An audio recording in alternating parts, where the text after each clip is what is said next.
So I would like to say good morning to everyone and thank you so much for participating in today's Cobra Career Talk.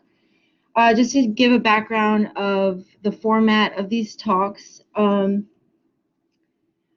discussions are being recorded. They will be shared on websites, on our social media pages, so we can make the most of these discussions, so we can share them with one another, with our students, with each other as faculty, just so we gain a better understanding of what programs we have at the community college. Upon entering the online session, everyone is muted.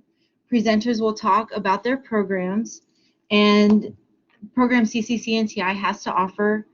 The floor will then be open for students, faculty, parents, and guardians to ask their questions. Folks, please keep in mind that there's no such thing as a silly question, and that if you're thinking it, someone else is likely thinking the same thing. So go ahead, speak up, use the chat box. If you're a little bit nervous about talking, the chat box is an option for you. I have one screen open to where I'm keeping my eye on the discussion. So we're going to try our best to stay on top of those conversations. Today, we will be learning about EMS, EMT, firefighter training, criminal justice studies, the associate's program, and BLET training. These are opportunities available to high school students in high school. Okay, career and college promise opportunities for EMS, EMT, firefighter training, criminal justice, all that good stuff. We're also going to be talking about post-high school programs available to you. We really want folks to know the opportunities that are available in their backyard. Just be aware of these programs, ask questions, know who to talk to. You have your advisors, your counselors, you have folks at the community college. We're only here to help you in your goals. So I especially want to thank our instructors, the deans and directors who are taking the time out of their busy schedules to talk with us today. And I would also like to introduce our speakers, very amazing people to work with. So Norman Staines, he is the Associate Dean in Health and Public Services.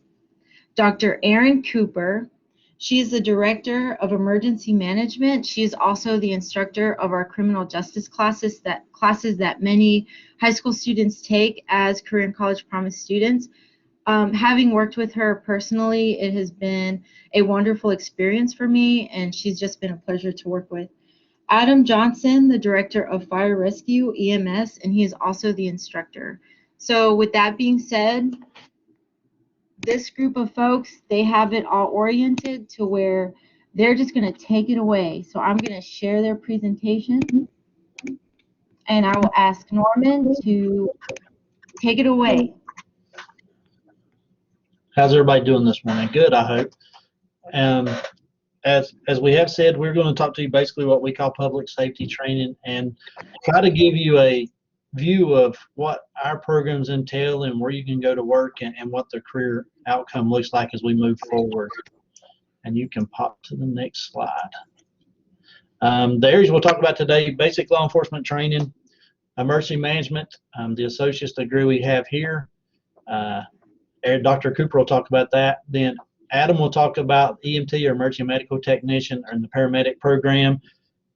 And then I will come back in and finish in the firefighter program and talk about those certifications. Next slide, please.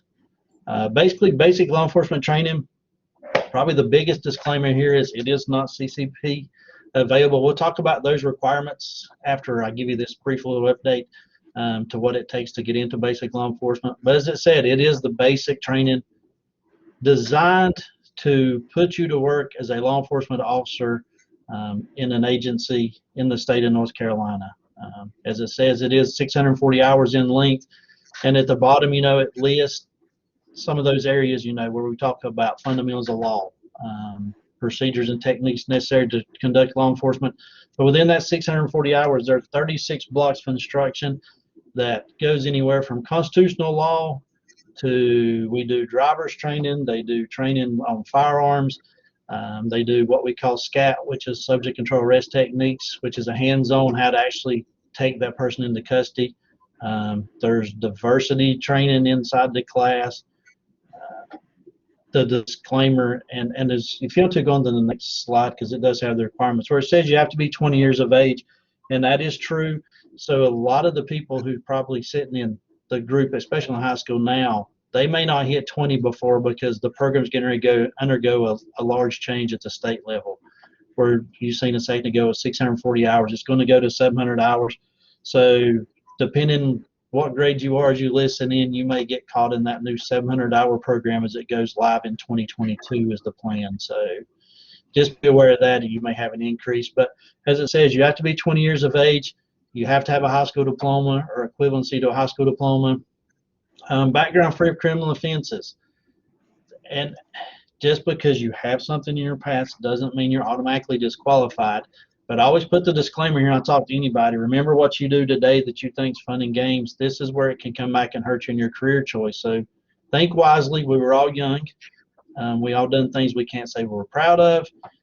But again, think about the long-term repercussions that if you do decide to do something, and especially if you want to get into one of these public safety fields because backgrounds are large in that.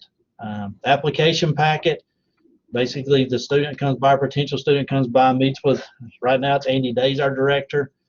Director Day, he'll sit down, talk with you, give you the packet, explain the do's and don'ts as you get the process and how to make the process easier, because it is truly a packet. And in that packet, you know, you have to take a reading placement test prior to coming in, and then being sponsored by a law enforcement agency. And Andy can walk you through the process and help you make those connections. You know, a lot of people know someone in law enforcement, so they may have that connection, but others may be trying to be that first generation law enforcement officer. So they may need help to find out how to get that sponsor and how to make that contact to that agency. And as we go to the next slide, the biggest thing that sponsorship does is that top line there. Tuition is waived or required for sponsorship by law enforcement agency. The state of North Carolina does have tuition waivers for this area.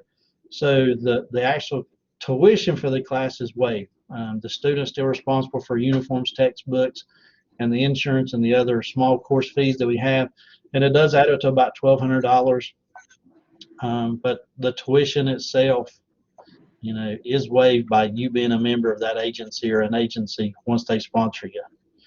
And a lot of times it is an opportunity, and you can go ahead and switch over because this is where I'm going to, in the class, when you have the sponsor and agency, well, that doesn't necessarily mean they hire you. That's something you have to understand. They're just saying, yeah, they do a background check on you and say that, you potentially are hireable, and they're giving you that opportunity. But in class, in those 36 blocks of instruction, multiple agencies are represented. So basically every day in class is a job interview.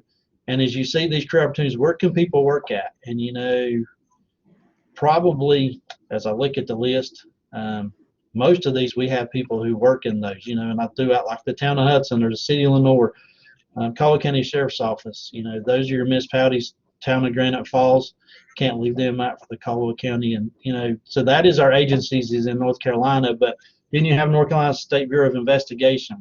The disclaimer I'll put there is to work for the SBI, you have to have BLET if you're in those foreign positions, but you also have to have a bachelor's degree. So just as you sit down and look at your career goal, some agencies do have other requirements outside of just maybe the BLET requirement. And in North Carolina Forestry Service, a lot of people probably don't realize that one. It's another one. They do have a sworn division who works with their fires and look at arson fires. So, and the reason I put that in the other day is one of their new completers who just went through their BLET program and is in one of those positions, happened to be in my office about something else. So something to look at. And then campus and company police departments, Appalachian State University, the universities, most of them do have their own police department. And then like Appalachian Regional Healthcare, that's a police department at a hospital. Some of the larger hospitals do have their own police departments that their officers are sworn and have arrest powers. So there are multiple opportunities that if you go into the career that you can find a job that suits you. You want to work in a busy place or a slow place? Do you want to work in a municipality or a town?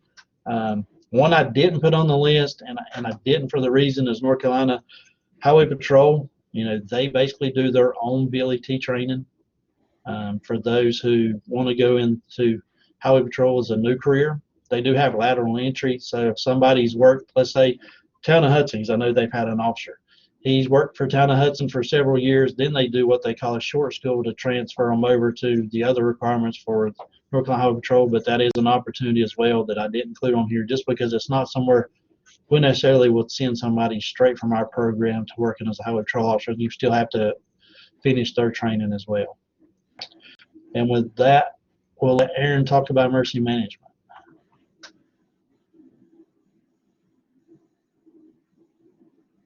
All right. The thing that I wanted to mention about the emergency management program is that it's a little bit different than some of the other certifications we're talking about today, because this is actually an associate's degree. So it will be the academic credentials that could kind of go along with the certifications from the other programs. So it is part of a curriculum level course. And with it, you know, I think the benefit for also considering emergency management is that it works in conjunction with the certification programs that we offer. So for example, if you are not 20 years old right now and you're wondering what in the world you could do because you eventually want to be a police officer, but you don't know what to do for the next couple years, you know, enrolling in emergency management would be a great option for you, because then you can work towards getting your degree while you're waiting until you're old enough to complete the BLET certification. And then when you get out of all of that and receive your certification and you receive your degree, you're definitely going to have a competitive edge going in and applying to all of these jobs, because you'll be up against a lot of people who didn't get a degree.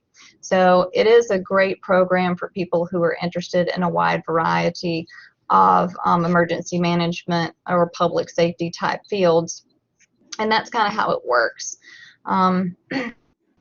Fully online, and the courses are going to provide you with like the context and the framework that you need to understand public safety jobs better. So for example, what I usually tell my students in criminal justice, they'll say, well, why in the world do I need to take this if I really just want to go be a law enforcement officer? I'm like, well, in BLET, you may go over like lawful procedures for how to arrest someone. They'll teach you how to do that. But what we're going to do is teach you how policing started in the United States, what our philosophy of policing is in the United States, and how that translates into why you're arresting people. So it kind of provides the why behind the process that you would be learning during your certification courses. So it's not going to be the same thing, but it is definitely a good addition to better support what else you're going to be learning. Our program is fully online, which is going to give you a lot of flexibility in how you can complete it. It also provides you a lot of networking opportunities. If you aren't currently working in the field, then you'll have a lot of chance to talk to students who are in the program who do currently work in the field. So, you know, if you are working, one of the things they'll tell you is that they typically have an alternating shift schedule. So it's really hard for them to be able to commit to a course that meets 2 days a week during a certain time block. So being online allows a whole lot more flexibility with how you can complete the assignments and when they need to be submitted. So the last thing that I wanted to kind of talk about as an overview would be the actual educational opportunities. Of course, the emergency management degree would be an associate's in applied science degree. This is the overarching program. So within that, you're going to be taking some core emergency management classes, and then you would also take 21 elective credit hours in an area that you're really interested in. So maybe you are more interested in fire protection. You could take 21 credit hours of fire protection. So you would be better suited for that type of career after you graduated. We do offer the 2 certificates to CCP students that will give you the certificate that can also go towards the program. The first one would be criminal justice. That'll give you 18 credit hours, which is almost your entire elective track. And then, of course, you could do the public safety, which is an overview of all of the areas. So you would take EMT or EMS 110, you would take criminal justice and introduction, and then you would take emergency management. So that kind of, oh yeah, and then intro to fire protection. So that gives you a big overview of all of the areas involved. Okay, if we want to look at the next slide. A lot of students wonder how much the program would cost. And this one is set up a little differently than some of the certifications because it is that curriculum degree program. So this is going to be pretty standard for any degree program that you are interested in at Caldwell Community College. We charge based on the amount of credit hours that you take, and then there are some additional fees included with that. And then the other cost you have to take into consideration would be the textbooks. And that just depends on how many classes you're taking and then what textbook that particular course uses. So it's a range of what you could expect to pay. Usually, if a student is enrolled in the emergency management program part-time, they would be taking 6 credit hours. So you could probably expect to pay about $1,200 a semester. Now, if you want to go full-time, you might look at the costs associated with 12 credit hours or even more. But I'd never want students to feel like cost is a barrier, because we have a lot of opportunities for students to apply for scholarships, and a lot of the instructors will actually reserve textbooks that you can go and look at if you have trouble getting a hold of a textbook.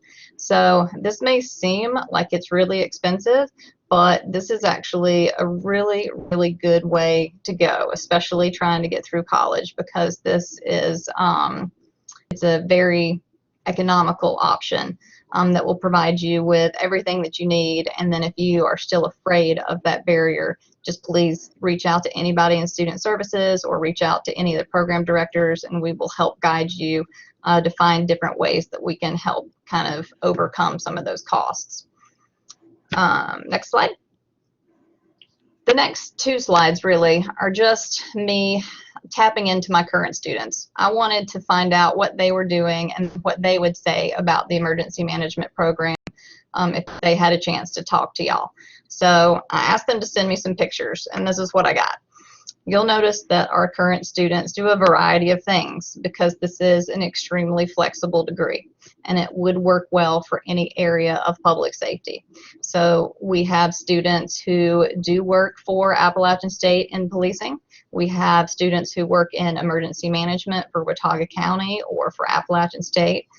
We have students who are firefighters locally in Caldwell County. And then we even have 911 telecommunicators that also work in Caldwell County. So I just thought this was a good look at what our students actually do in their careers.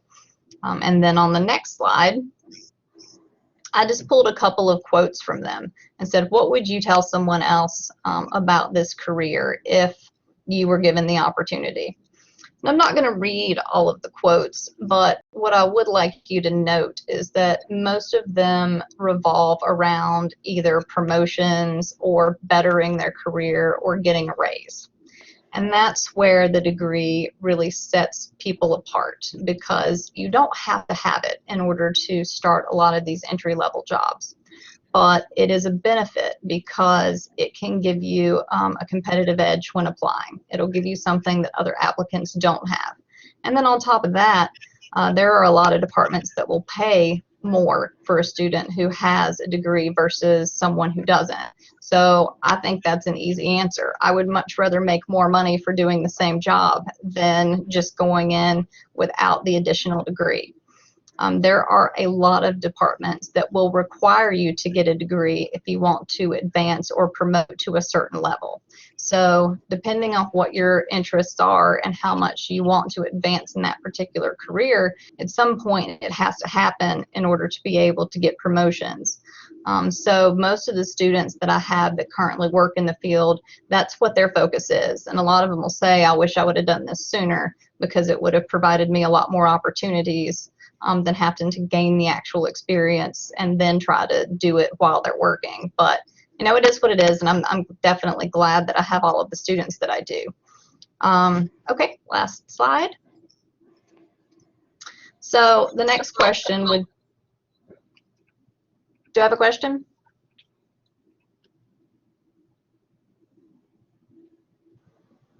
Okay. Aaron, this is Aaron. This is Amy. Uh-huh. I do have a question. Sure.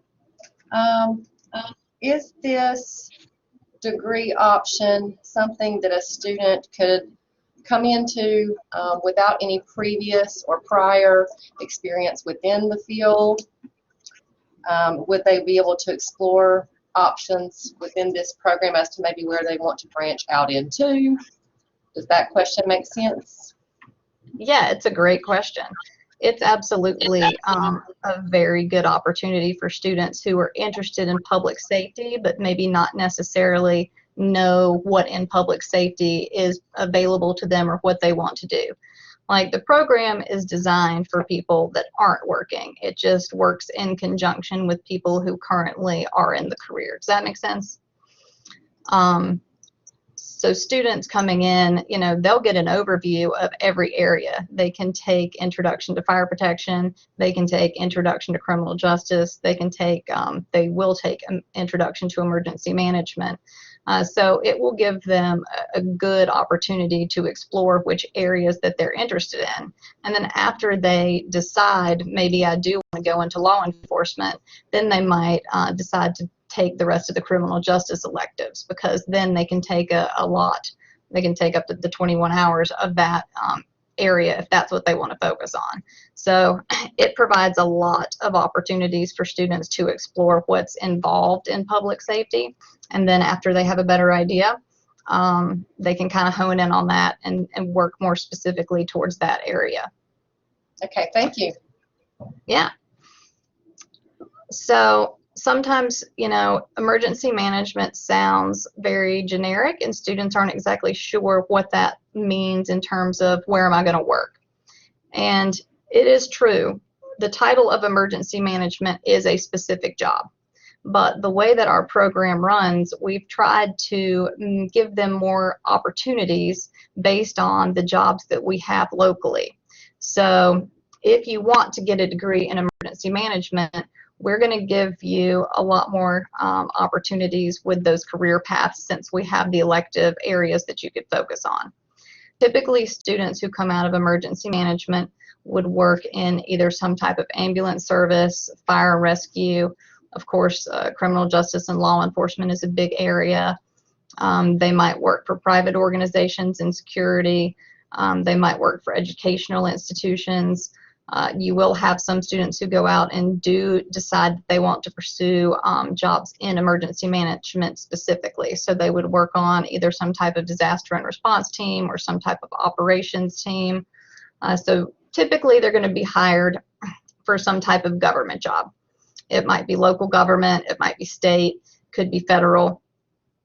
Big employers would be Red Cross, Homeland Security, and then FEMA.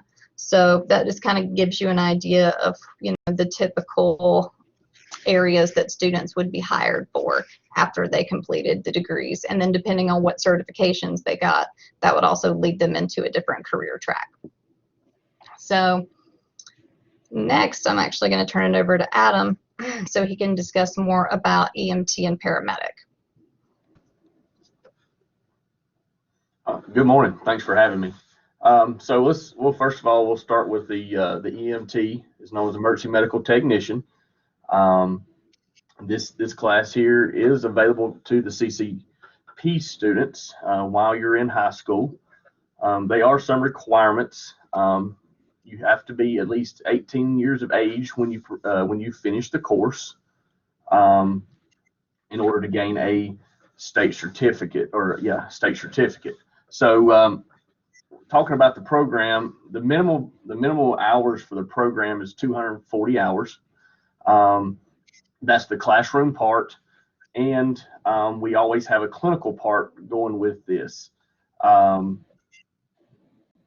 When we're talking about that, we offer here at the college, we offer 3 EMT classes a semester. When I say semester, I'm talking about the fall and the spring, and we also offer one summer class. So we have 2 night classes, and we have 1 day class. I know I do have some CCP students right now in our night class, so they can go to school during the day and come to the night EMT class. So again, I know that seems hard going at night, but we've had very good success with it. Emergency medical technician is the basic level that you have to do to get into anything, either paramedic. A lot of the fire departments are requiring EMT to be a full-time fireman. So this is the basic entry class for that. Again, if you would switch to the, as I said earlier, you got to be 17 years of age at the start date of the class, but in order to get that certification, you have to be at least 18 years of age. I do have some students that have finished the class and they have went and taken the state test, and they hold that licensure until they turn 18. Again, as Norman said earlier, they do background checks. So every day activity that you think about might be fun and stuff, it can come back to haunt you a little bit. You do have to have a high school diploma, or you do have to have a successful completion of exam assessing your basic reading and at the 11th grade, which we could do that placement test here at the college, and you can go to the testing center for that. So a lot of people's concerned again with cost of the EMT program. Tuition is usually around $180, $190. We do offer, of course, if you are a tuition waived, meaning if you are a member of a fire department, you are fee waived through the state. So textbooks are usually around $250, and we are required to wear uniforms during this class. We'll go out into the hospital, or we will do our clinical time on the ambulance, just depending on what's available. COVID has changed a few things for us, so we're getting to spend a lot of time in the ER, and so forth. Some people ask, where can EMTs work? Of course, they can work in EMS as on the ambulance. Of course, they work at a fire department. They can work in urgent cares, doctor's offices. There's a lot of places that's hiring EMTs to work in these facilities and fill in the gap. So it's a real good program. We do have a very high job placement after you finish the EMT. Again, this is the entry level to start going into the paramedic program. And I'm going to roll right on into the paramedic program. The paramedic, oh, somebody's got a question. All right.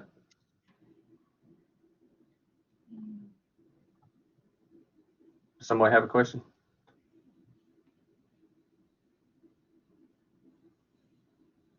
Okay, well, I'm going to keep going. So once you get done with the EMT program and you pass your state test, you can roll right into the paramedic program. The paramedic program is a minimum of 1,000 hours. It is a very rewarding program if you're here to help people. And sometimes paramedic's not for everyone. You're going to see a lot of things out on the streets, stuff that you probably can't even imagine. But the didactic part, which means the classroom, is a minimum of 460 hours, and the lab time is around 200 hours. So we do a lot of hands-on in this class, learning from your cardiac to your airway to all kinds of medications that you can give and such. Our clinical hours, we as a minimum of 100, and we usually do those in the emergency room. You'll get to be right hand in hand with the nurses, the doctors, watching them perform, do whatever you do whatever they ask you to do. And And then after you finish your hospital time, then that's when we'll move to the ambulance. And a minimum of 240 hours, usually around 300, 350 hours after it's all said and done on the ambulance, so everybody can get their skills. Hello? Oh shoot, you're real. I'm muting my mic. Oh shoot. Yes, please mute your mic. Thank you.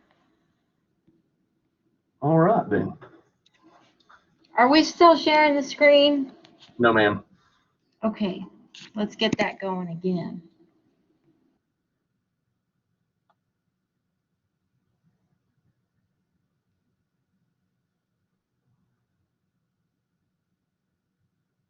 Oh, there we go. So, so once we finish the lab portion of the lab and the clinical portion of the program, that's when you'll be able to come in and you'll take your final test, and that's when you'll be able to set for the state exam.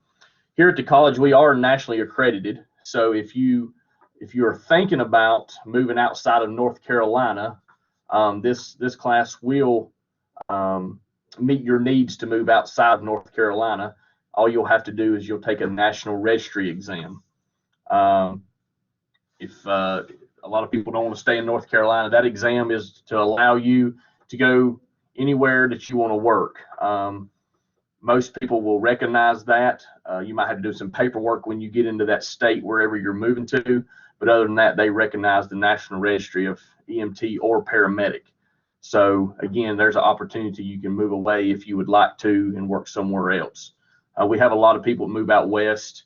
I know several that's moved like to Yellowstone, worked out there. So again, it's very rewarding. It's a very rewarding program. Some of the things you're going to have to do is you're going to have a high school diploma for the paramedic.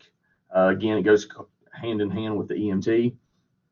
You're going to have to successfully complete the college level English and math.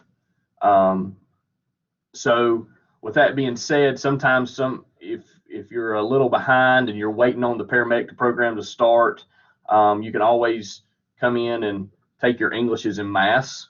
That's always a helpful thing to do. But there's one thing that the state has changed this year. You have to take a Bio 163 class.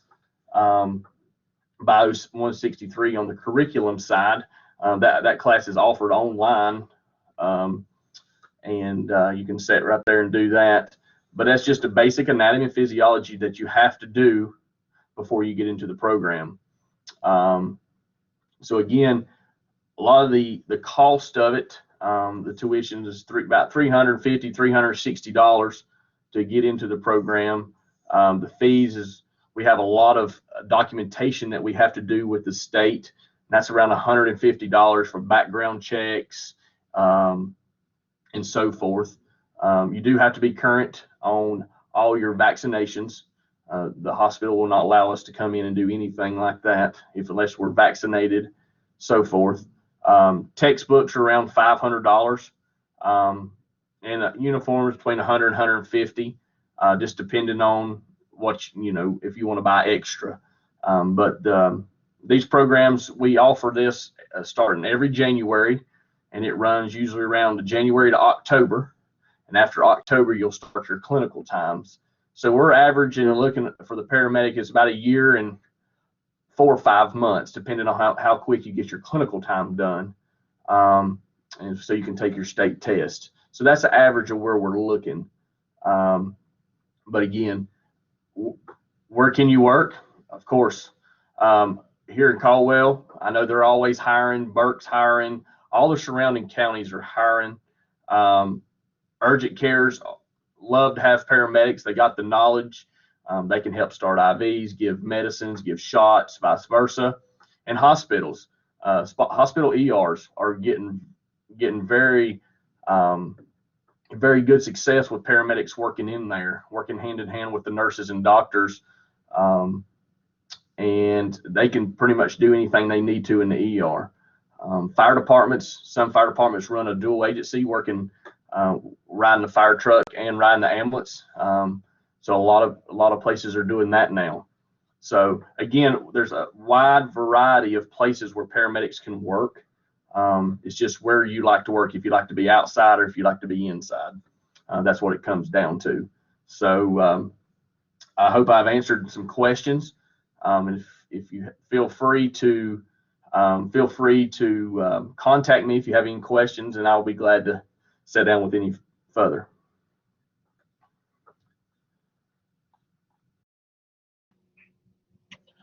Okay, back now.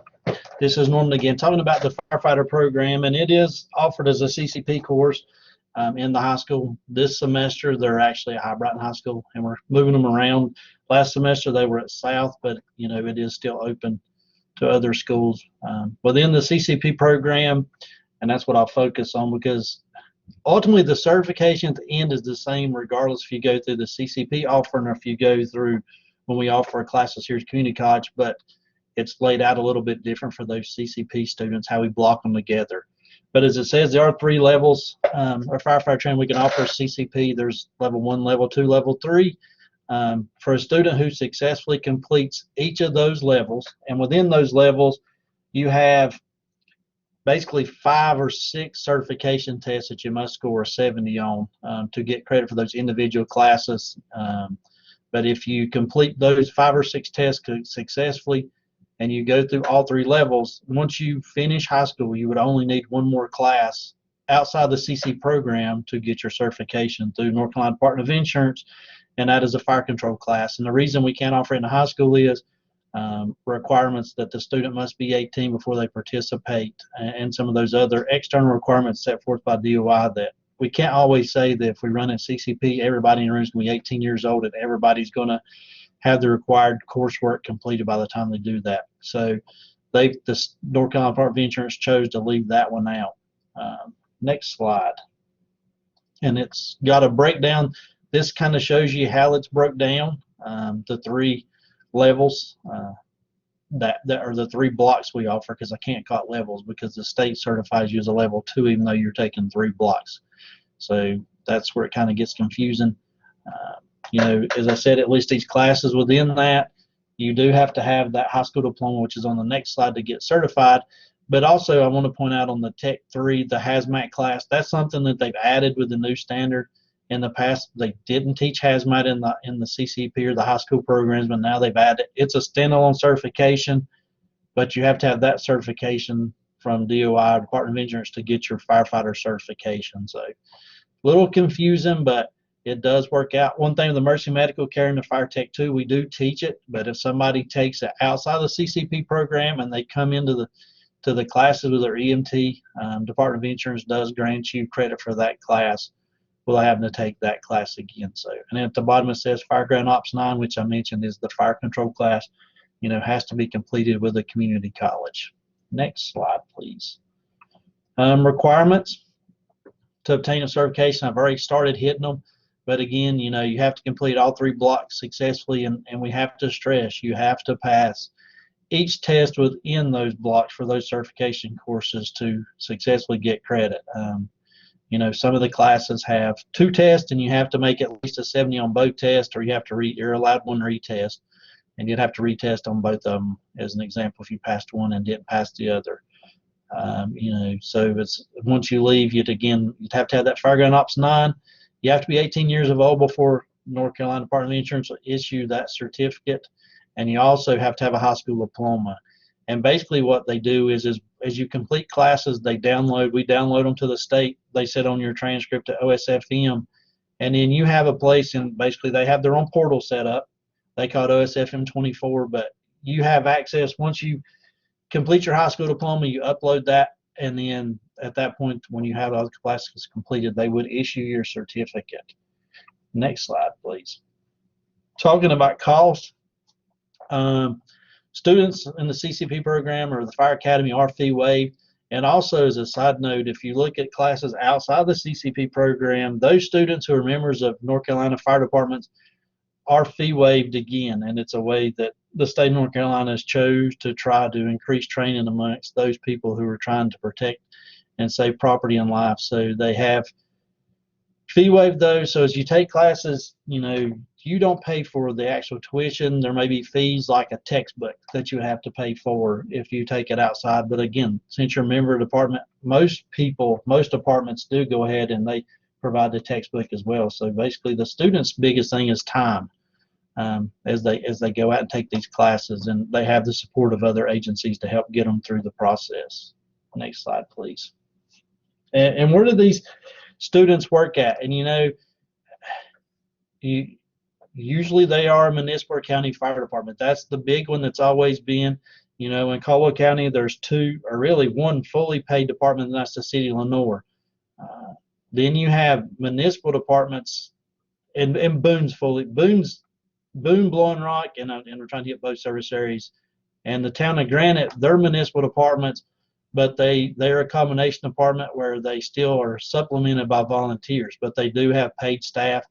And then now you have volunteer departments who are reaching out and they're hiring people, putting them on staff again to supplement those departments or those response from the departments with the volunteers, because we do have a decline in volunteerism across the United States. And then there's careers in the military that circle around firefighting. And as I talk about firefighting, I think I need to, I think Aaron mentioned about scholarship money and don't let the cost stand in your way. We have been awarded a called community college of $50,000 from Blue Cross Blue Shield, and hopefully we'll have the application process soon. But it is to help.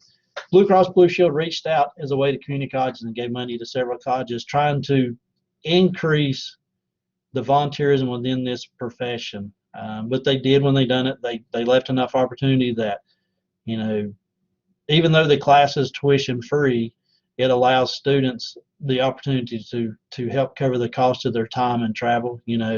For the EM program, it does pay money towards tuition. So that's another way to help offset.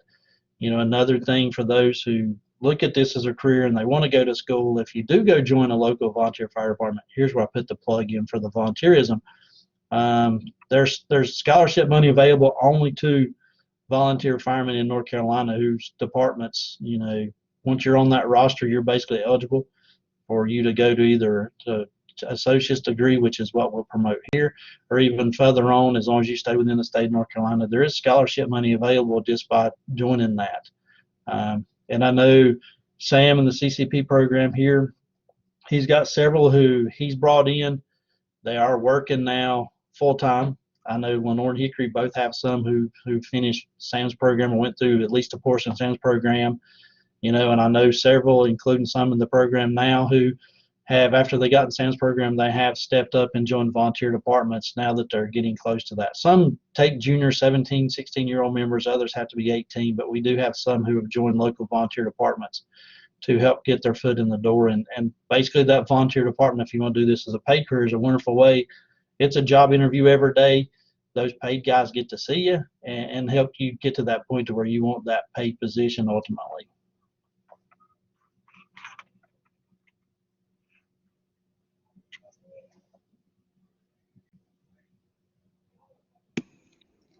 Well, I think we can go ahead and open the floor up for any questions that our students, administrators, instructors, anybody, any questions that y'all may have. Go ahead, and the floor is open for you, and let us just fire away, shoot away your questions. Could you take fire and EMT at the same time? Yes, the way this time we do have, we were trying to do the actual EMT in the high school in the spring, but it didn't work out, so we did. And basically because the students, they wanted to still go to school during the day and take certain classes, whatever class that may be. So they chose to take it at night. If we do have enough, we could do EMT. Work with your counselors there and let your counselors know that you're interested. That's the biggest thing, because a lot of our classes are based off what feedback that those counselors are getting, that, hey, man, we have 20 people interested in EMT at West or South or High Brighton, and that's where we try to focus our push. So, your voice does make a difference in what classes are offered and what we're able to offer. Because right now, it's what your schedule allows. Probably the biggest thing the EMT is going to be is to get the hours in. It almost have to be a 2-block class, and a lot of people don't want to give up 2 blocks in a day. So that's why I think that group decided this time. The 2 students in the night class decided to come at night. okay. And I just want to add on to what Norman was saying about your voices counting. So this group of people participating in our Cobra Career Talks on emergency management systems, y'all have an advantage at West at least, because next week we're doing registration. So when you're sitting down and you're registering for next year's classes, indicate you want EMS, indicate you want CCP on your registration sheet. I just wanted to throw that out there that y'all have an advantage there. Keep that in mind. Let us know what you want to take next year. More questions?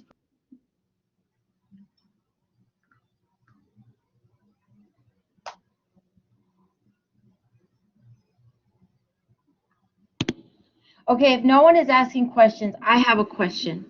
So I have a CCP student at West who her mother is a nurse and her father is a police officer. And she really appreciates and loves what they both do. And she asked me the other day if there was a way that she could sort of integrate those two together. And Erin, Dr. Cooper, this may be a question for you. I am all ears for the student's question. And I think it's a good one. I think it's a really good one. She likes psychology as well.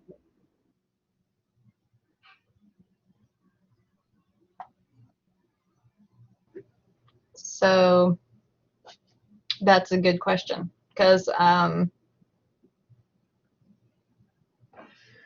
there's different opportunities there. She doesn't necessarily have a preference from one over the other.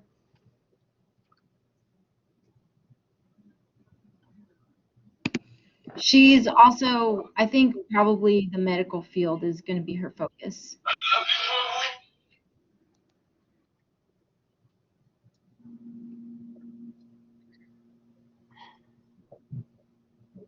I was going to say, and I'll jump in there. That's a hard one to branch. If you have between law enforcement and nursing, you know, I was going to say, if she would say paramedic and law enforcement, you know, I can connect those dots because we do have people now in Caldwell County who serve.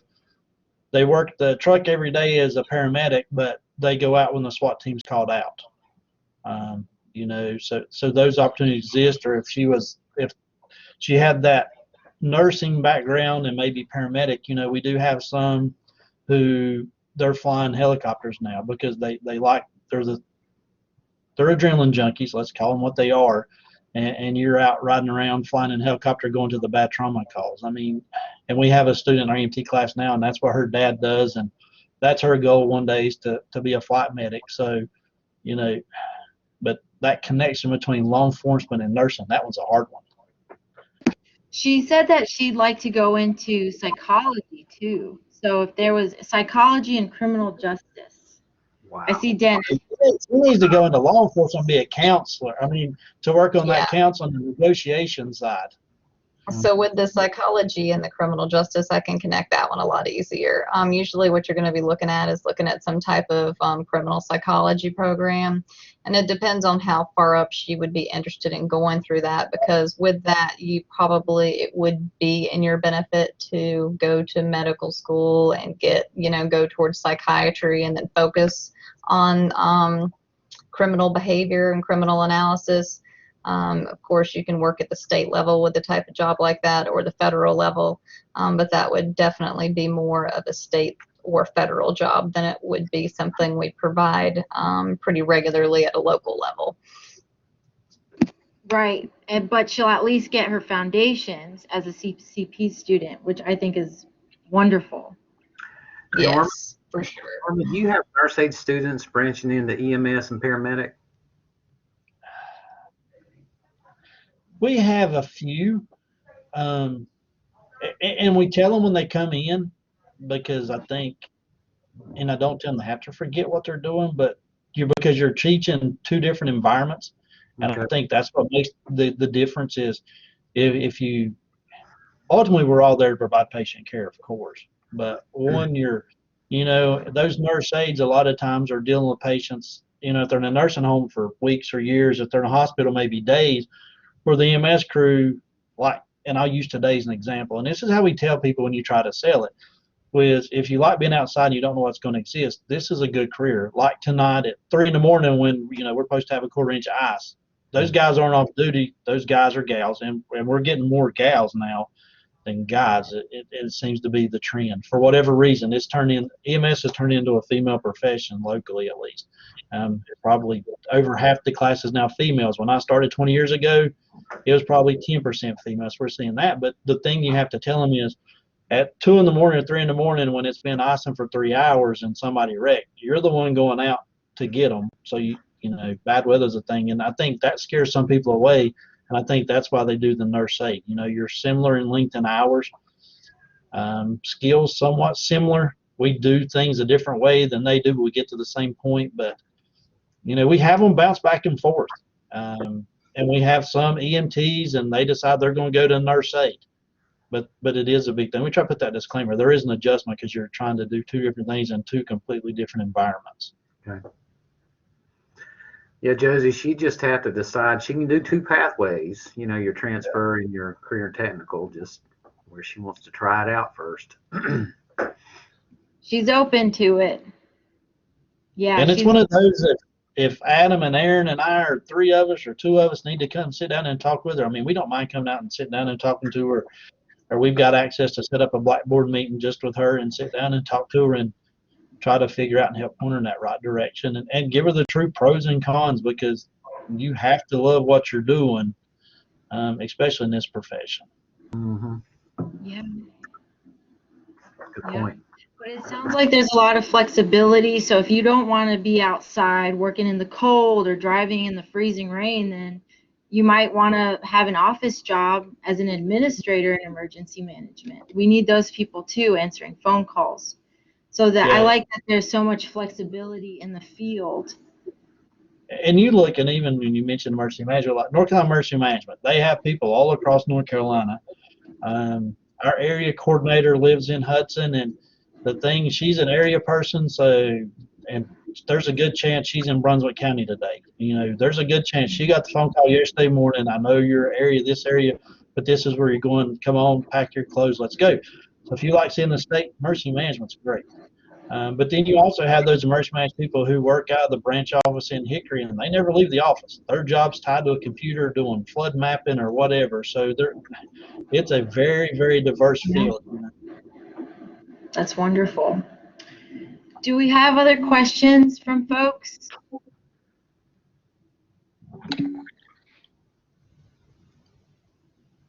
Thank you, Jimmy. I want to let folks know who their transition advisors are. So my name is Miss Varela. You can call me Miss V for short. I'm at West Caldwell High School. I'm your CCP transition advisor, okay? I email you a lot. Please respond. We may have students from South and High Brighton.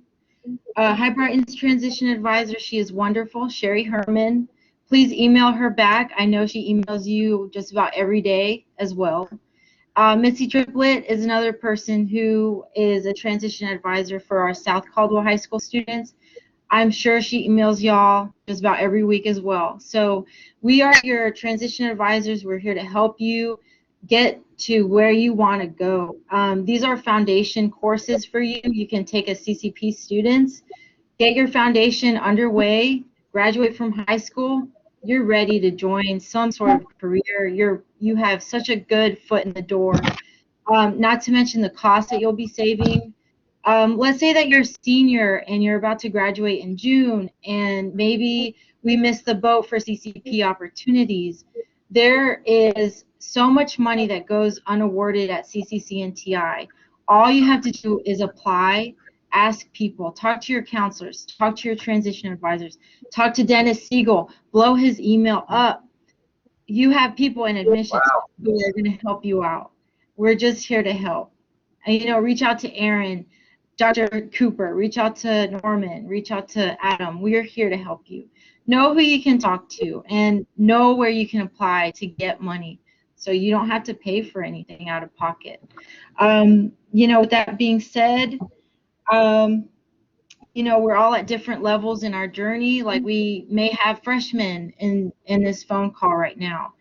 Freshmen, you go ahead and start talking to people about CCP firefighter training, CCP paramedic training, all these different opportunities you have. So talk to people about it. That's all I have to say. Any other questions? Any other news? Can I throw something out too? Because you mentioned that, now you know the person to contact, at least in this area. If you don't know who to contact, don't let that stand in your way. Just call somebody at the college and they will find the right person, because, I don't always know the right answer, but I do know the 2 or 3 people I can go to help me find the answer depending on the topic. So don't let that stand in your way and sit at home and wonder what's up. Reach out. I'll help you find the answer if you want to use me as your contact, or like you say, the transition supervisor, but don't let that stand in your way to not reach out and call and try to find your answer.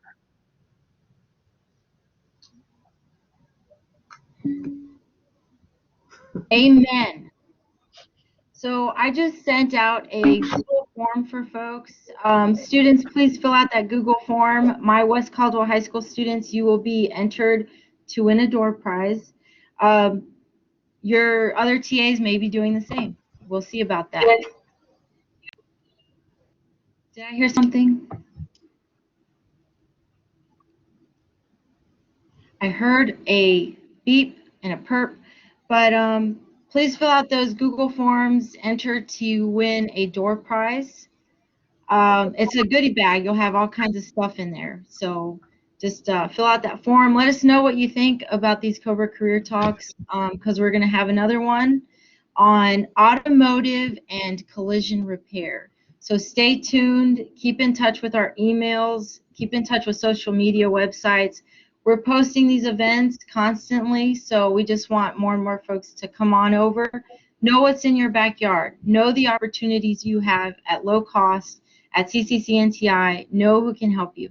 And like Norman said, call CCCNTI, talk to any old random faculty member, and we'll help you the best we can.